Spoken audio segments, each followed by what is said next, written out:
ಒಕ್ಕಲಿಗ ಜಾತಿ ನಿಂದನೆ ಮಾಡಿರುವ ಬಿಜೆಪಿ ಶಾಸಕ ಮುನಿರತ್ನ ಹಣಿಯೋದಕ್ಕೆ ಕಾಂಗ್ರೆಸ್ ತೆರೆ ಮರೆಯಲ್ಲೇ ತಂತ್ರಗಾರಿಕೆ ಇನ್ನಷ್ಟು ಹೆಚ್ಚು ಮಾಡಿದೆಯಂತೆ. ಅದು ಹೇಗೆ ಅಂತೀರಾ? ಈ ಸ್ಟೋರಿ ನೋಡಿ.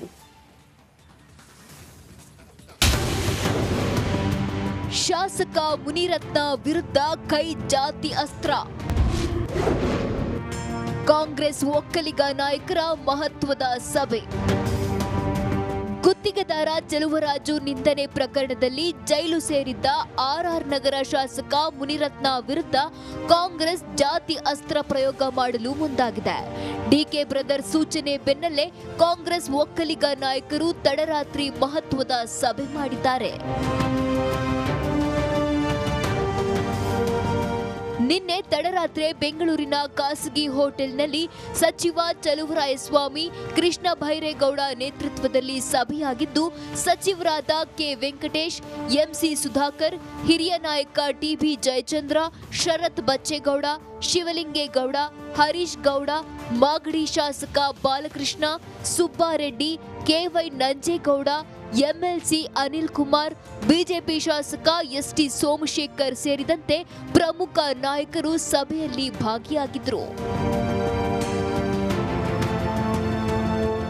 ಮುನಿರತ್ನ ವಿರುದ್ಧ ಮುಂದಿನ ರಾಜಕೀಯ ಹೋರಾಟ ಕುರಿತು ಒಕ್ಕಲಿಗ ನಾಯಕರು ಚರ್ಚೆ ಮಾಡಿದ್ದಾರಂತೆ. ಹಳೆ ಮೈಸೂರು ಭಾಗದಲ್ಲಿ ಬಿಜೆಪಿ ಜೆಡಿಎಸ್ಗೆ ಟಕ್ಕರ್ ಕೊಡಲು ಕಾಂಗ್ರೆಸ್ನಲ್ಲಿರುವ ಒಕ್ಕಲಿಗ ನಾಯಕರು ಒಗ್ಗಟ್ಟಾಗಿ ಸಮರ ಸಾರಲು ತಂತ್ರಗಾರಿಕೆ ಮಾಡಿದ್ದಾರಂತೆ. ಇದಿಷ್ಟೇ ಅಲ್ಲದೆ ಪ್ರಕರಣ ಸಂಬಂಧ ಮತ್ತೆ ಸಿಎಂ ಭೇಟಿಯಾಗಿ ಎಸ್ಐಟಿಗೆ ವಹಿಸುವ ಬಗ್ಗೆ ಮನವಿ ಮಾಡಲು ತೀರ್ಮಾನ ಮಾಡಿದ್ದಾರೆ ಎನ್ನಲಾಗಿದೆ. ಒಟ್ಟಾರೆ ಜಾತಿ ನಿಂದನೆ ಆರೋಪದಲ್ಲಿ ಸಿಲುಕಿರುವ ಮುನಿರತ್ನ ಹೆಸರಲ್ಲಿ ಮೈತ್ರಿಕೂಟ ಹಣಿಯಲು ಕಾಂಗ್ರೆಸ್ ನಾಯಕರು ಒಗ್ಗಟ್ಟು ಪ್ರದರ್ಶನ ಮಾಡುವ ತಂತ್ರ ಮಾಡಿದ್ದಾರೆ.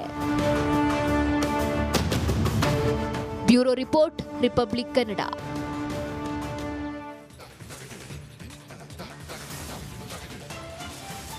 ರಾಜ್ಯ ಬಿಜೆಪಿಯ 3 ಶಾಸಕರು ತಲೆನೋವಾಗಿ ಪರಿಣಮಿಸಿದ್ದಾರಂತೆ. ಆ 3 ಶಾಸಕರ ವಿರುದ್ಧ ಹೈಕಮಾಂಡ್ ಮುಂದೆ ದೂರು ನೀಡೋದಕ್ಕೆ ರಾಜ್ಯ ಬಿಜೆಪಿ ನಾಯಕರು ಕೂಡ ಮುಂದಾಗಿದ್ದಾರಂತೆ. ಆ 3 ಶಾಸಕರು ಯಾರು? ಶಿಸ್ತು ಕ್ರಮ ಯಾಕೆ ಗೊತ್ತಾ? ಈ ವರದಿ ನೋಡಿ. ಬಿಜೆಪಿಗೆ ತಲೆನೋವಾದ ಆ 3 ಶಾಸಕರು ಎಸ್ಎಸ್ಎಂ ಟೀಮ್ ವಿರುದ್ಧ ನಿರ್ದಾಕ್ಷಿಣ್ಯ ಕ್ರಮಕ್ಕೆ ಚಿಂತನೆ. ರಾಜ್ಯ ಬಿಜೆಪಿಯಲ್ಲಿ ದಿನೇ ದಿನೇ ಅಸಮಾಧಾನ ಹೊಗೆ ಜೋರಾಗುತ್ತಲೇ ಇದೆ. ಶಾಸಕರಾದ ಎಸ್ಟಿ ಸೋಮಶೇಖರ್ ಮತ್ತು ಶಿವರಾಮ್ ಹೆಬ್ಬಾರ್ ಬಿಜೆಪಿಯಿಂದ ಒಂದು ಕಾಲು ಹೊರಯಿಟ್ಟು ದಾರಿ ತಪ್ಪಿದ ಮಕ್ಕಳಾಗಿದ್ದಾರೆ. ಕಳೆದ ವಿಧಾನಸಭಾ ಚುನಾವಣೆ ಬಳಿಕ ಪಕ್ಷದಿಂದ ಅಂತರವನ್ನ ಕಾಯ್ದುಕೊಂಡಿದ್ದ ಈ ನಾಯಕರು ಪಕ್ಷ ಬಿಡ್ತಿಲ್ಲ, ಡ್ಯಾಮೇಜ್ ನಿಲ್ಲಿಸುತ್ತಿಲ್ಲ. ಹೀಗಾಗಿ ರಾಜ್ಯ ಬಿಜೆಪಿಗೆ ಈ 2 ಶಾಸಕರು ಒಂದ್ ಕಡೆ ತಲೆನೋವಾದ್ರೆ, ಇನ್ನೊಂದ್ ಕಡೆ ಆರ್ಆರ್ ನಗರ ಶಾಸಕ ಮುನಿರತ್ನ ಜಾತಿ ನಿಂದನೆ ಪ್ರಕರಣ ಹಳೆ ಮೈಸೂರು ಭಾಗದಲ್ಲಿ ಮುಜುಗರ ತರಿಸಿದೆ. ಹೌದು, ಎಸ್ಟಿ ಸೋಮಶೇಖರ್, ಶಿವರಾಜ್ ಹೆಬ್ಬಾರ್ ಪಕ್ಷದಿಂದ ಬಹುದೂರ ಸಾಗಿದ್ದಾರೆ. ಇನ್ನು ಮುನಿರತ್ನ ಅವಾಂತರದಿಂದ ರಾಜ್ಯ ಬಿಜೆಪಿ ನಾಯಕರು ಮುಂದಿನ ವಾರ ಈ 3 ಶಾಸಕರ ರಾಜಕೀಯ ಭವಿಷ್ಯ ನಿರ್ಧಾರ ಮಾಡಲಿದ್ದಾರೆ ಎನ್ನಲಾಗ್ತಿದೆ. ಪಕ್ಷಕ್ಕೆ ಇನ್ನಿಲ್ಲದ ಮುಜುಗರ ತಂದೊಡ್ತಿರುವವರ ವಿರುದ್ಧ ಇದೀಗ ರಾಜ್ಯ ಬಿಜೆಪಿಯಿಂದ ಕಠಿಣ ಕ್ರಮದ ಚಿಂತನೆಗೆ ಮುಂದಾಗಿದೆಯಂತೆ. ಎಸ್ಟಿ ಸೋಮಶೇಖರ್, ಶಿವರಾಮ್ ಹೆಬ್ಬಾರ್, ಮುನಿರತ್ನ ವಿರುದ್ಧ ನಿರ್ದಾಕ್ಷಿಣ್ಯ ಕ್ರಮ ಕೈಗೊಳ್ಳಲು ಮುಂದಿನ ವಾರ ಶಿಸ್ತು ಸಮಿತಿ ಸಭೆಯನ್ನ ಕರೆಯಲು ಮುಂದಾಗಿದೆಯಂತೆ. ಇಷ್ಟು ದಿನ ಈ 3 ಶಾಸಕರಿಂದ ಪಕ್ಷಕ್ಕಾದ ಡ್ಯಾಮೇಜ್ ಬಗ್ಗೆ ವಿಸ್ತೃತ ಚರ್ಚೆಯನ್ನ ನಡೆಸಲಿದ್ದಾರಂತೆ. 3 ಶಾಸಕರ ಬಗ್ಗೆ ವಿಸ್ತೃತ ಚರ್ಚೆ ಮಾಡಿದ ಬಳಿಕ ಹೈಕಮಾಂಡ್ಗೆ ಉಚ್ಚಾಟನೆಗೆ ಶಿಫಾರಸು ಮಾಡುವ ಸಾಧ್ಯತೆ ಇದೆ ಅಂತ ಬಿಜೆಪಿ ಮೂಲಗಳು ತಿಳಿಸಿವೆ. ಈ ವಾರಾಂತ್ಯದೊಳಗೆ ಎಫ್ಎಸ್ಎಲ್ ರಿಪೋರ್ಟ್ ನೋಡಿಕೊಂಡು ಮುನಿರತ್ನ ವಿರುದ್ಧ ಬಿಜೆಪಿ ನಿಲುವು ಪ್ರಕಟ ಮಾಡಲಿದೆಯಂತೆ. ಒಕ್ಕಲಿಗ ದಲಿತ ಮತಗಳ ಮೇಲೆ ಆಗುವ ಪರಿಣಾಮಗಳ ಬಗ್ಗೆ ಹೈಕಮಾಂಡ್ಗೆ ವಿವರಿಸಲಿರುವ ರಾಜ್ಯ ಬಿಜೆಪಿ ಅಧ್ಯಕ್ಷ ವಿಜಯೇಂದ್ರ ಆಪ್ತ ಶಾಸಕರಿಂದಲೂ ಆಂತರಿಕ ಮಾಹಿತಿಯನ್ನ ಕಲೆ ಹಾಕಿದ್ರಂತೆ. 3 ಶಾಸಕರಿಂದ ಪಕ್ಷಕ್ಕೆ ಲಾಭಕ್ಕಿಂತ ಡ್ಯಾಮೇಜ್ ಹೆಚ್ಚು ಎಂಬುದೇ ಬಹುತೇಕ ಶಾಸಕರಿಂದ ಅಭಿಪ್ರಾಯವಾಗಿದೆಯಂತೆ. ಹೀಗಾಗಿ ಮುಂದಿನ ವಾರ ಸಭೆ ನಡೆಸಿ 3 ಶಾಸಕರ ವಿರುದ್ಧ ಕ್ರಮ ಕೈಗೊಳ್ಳುವಂತೆ ಹೈಕಮಾಂಡ್ಗೆ ಶಿಫಾರಸು ಮಾಡಲು ಚಿಂತನೆ ಮಾಡಲಾಗಿದೆಯಂತೆ. Bureau report, Republic Kannada.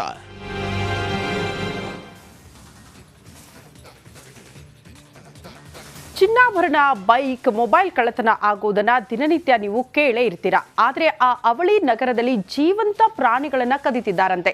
ಇದಕ್ಕೆ ಸಾರ್ವಜನಿಕರು ಆಕ್ರೋಶ ವ್ಯಕ್ತಪಡಿಸಿದ್ದಾರೆ. ಈ ಕುರಿತ ಒಂದು ರಿಪೋರ್ಟ್ ಇಲ್ಲಿದೆ ನೋಡಿ.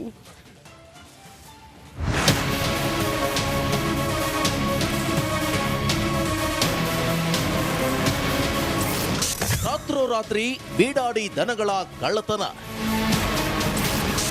ಕಳ್ಳತನ ನಿಯಂತ್ರಿಸಲು ಸ್ಥಳೀಯರ ಆಗ್ರಹ.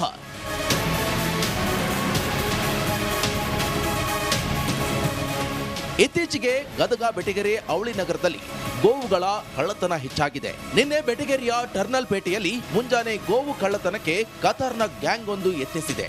ಕೂಡಲೇ ಸ್ಥಳೀಯರು ವಿಡಿಯೋ ಮಾಡೋಕೆ ಮುಂದಾಗಿದ್ದಾರೆ. ಇದನ್ನು ನೋಡಿದ ಖದೀಮರು ಪರಾರಿಯಾಗಿದ್ದಾರೆ. ಗೋವುಗಳನ್ನ ರಕ್ಷಣೆ ಮಾಡಿದ್ದಾರೆ.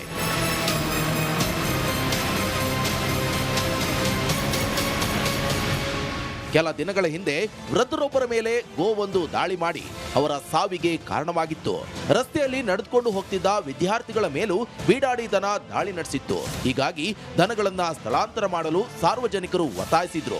ಆದ್ರಿಂದ ಗದಗ ಬೆಟಗೇರಿ ಅವಳಿ ನಗರದಲ್ಲಿನ ಬಿಡಾಡಿ ದನಗಳನ್ನ ಬಾಗಲಕೋಟೆ ಜಿಲ್ಲೆಯ ಶಿವಯೋಗ ಮಂದಿರದ ಗೋಶಾಲೆಗೆ ಬಿಟ್ಟು ಬರಲಾಗಿತ್ತು.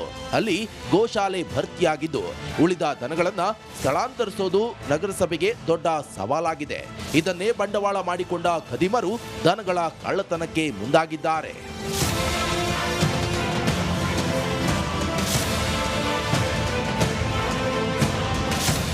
ಗದಗ ಬೆಟಗೇರಿ ಅವಳಿ ನಗರದೊಳಗೆ ಬಿಡಾಡಿ ದನಗಳ ಹಾವಳಿ ಹೆಚ್ಚಾಗೈತಿ. ಈ ಹಿಂದೆ ಒಬ್ಬ ವೃದ್ಧನು ಕೂಡ ಸಾವನ್ನಪ್ಪಿದ. ಇದನ್ನು ಸ್ವಲ್ಪ ದಿನ ಏನು ನಗರಸಭೆದವರು ಗೋವುಗಳನ್ನು ರಕ್ಷಣೆ ಮಾಡಿದ್ರು, ಕಳಿಸಿದ್ರು. ಆನಂತರ ಗೋಶಾಲೆಯಲ್ಲಿ ಜಾಗ ಇಲ್ಲ ಅಂತೇಳಿ ಅದನ್ನು ಬಿಟ್ಬಿಟ್ರು. ಈಗ ಅದನ್ನು ದುರುಪಯೋಗ ಮಾಡಿಕೊಂಡು ಗೋಕಳ್ಳರು ಇವತ್ತು ಗೋಗಳನ್ನು ಕಳುವು ಮಾಡ್ತಾ ಇದ್ದಾರೆ. ಇವು ಗೋವುಗಳನ್ನು ರಕ್ಷಣೆ ಮಾಡುವಂಥ ವ್ಯವಸ್ಥಿತ ಕ್ರಮ ಕೈಗೊಳ್ಬೇಕಂತ ಈ ಮುಖಾಂತರ ಆಗ್ರಹ ಮಾಡ್ತಾ ಇದ್ದಾರೆ. ಇನ್ನು ಗದಗ ಬೆಟಗೇರಿ ಅವಳಿ ನಗರದಲ್ಲಿ ಬೀಡಾಡಿ ದನಗಳನ್ನ ಖದೀಮರು ರಾತ್ರೋರಾತ್ರಿ ಕಳ್ಳತನ ಮಾಡಿಕೊಂಡು ಕಸಾಯಿಖಾನೆಗೆ ಸಾಗಿಸುತ್ತಿದ್ದಾರೆ ಎಂಬ ಆರೋಪಗಳು ಕೇಳಿಬರ್ತಿವೆ. ಕೂಡಲೇ ಗದಗ ಜಿಲ್ಲೆಯಲ್ಲೊಂದು ಗೋಶಾಲೆ ಆರಂಭ ಮಾಡಿ ಗೋವುಗಳ ರಕ್ಷಣೆ ಮಾಡಬೇಕು, ಖದೀಮರ ವಿರುದ್ಧ ಕ್ರಮವನ್ನ ಕೈಗೊಳ್ಳಬೇಕು ಅಂತ ಸಾರ್ವಜನಿಕರು ಒತ್ತಾಯಿಸಿದ್ದಾರೆ.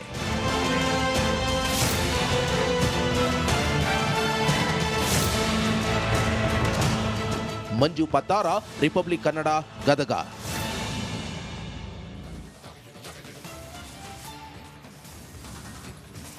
ಬ್ರ್ಯಾಂಡ್ ಬೆಂಗಳೂರು ಎಂದು ಹೇಳುವ ನಾಯಕರೇ ಈ ಸುದ್ದಿಯನ್ನ ನೀವು ಮಿಸ್ ಮಾಡದೆ ನೋಡಲೇಬೇಕು. ಜನ ಮನೆಯಿಂದ ಹೊರಗೆ ಹೋದ್ರೆ ಮತ್ತೆ ಸುರಕ್ಷಿತವಾಗಿ ಬರ್ತೀವಿ ಅನ್ನೋದು ಗ್ಯಾರಂಟಿ ಇಲ್ಲ. ಯಮಗುಂಡಿಗಳಿಗೆ ಜನ ಭಯ ಬಿದ್ದಿದ್ದು ಐಟಿ ಸಿಟಿಗೆ ಇದರಿಂದ ಮುಕ್ತಿ ಯಾವಾಗ ಅನ್ನೋದೇ ಮಹಾ ಪ್ರಶ್ನೆಯಾಗಿದೆ. ಈ ಕುರಿತ ಒಂದು ರಿಪೋರ್ಟ್ ಇಲ್ಲಿದೆ ನೋಡಿ.